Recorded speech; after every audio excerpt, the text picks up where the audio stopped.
नमस्ते, शुभ बिहान, हेप्पी मकर संक्रान्ति सबै साथीभाइ, दिदीबहिनी, दाजुभाइ सबैलाई, फेसबुकको फ्यानहरू सबैलाई मेरो तर्फबाट धेरै धेरै शुभकामना छ। घर परिवारमा हाँसी खुसीमा तिहार मनाउनुहोस्। सबै फ्यामिली बसेर अब मिठो मसिनो जस्तो छ त्यस्तै खाएर खुसीमा मनाउनुहोस्।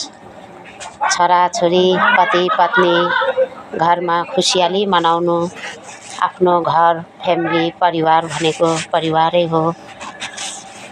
साथीभाइ दिदी बहिनीहरू मेरो तर्फबाट धेरै धेरै शुभकामना छ मकर संक्रान्तिको नाममा।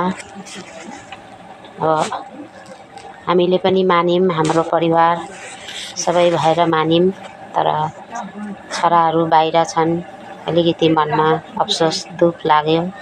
चाडबाडमा आमाको मन त त्यस्तै हो नि, छोराछोरी बाहिर भएपछि जति नै मिठो मसिनो छोराहरूले बाहिर खाए पनि चाडबाडमा त निमक भात खाँदा पनि छोराछोरीमाथि याद आउँछ।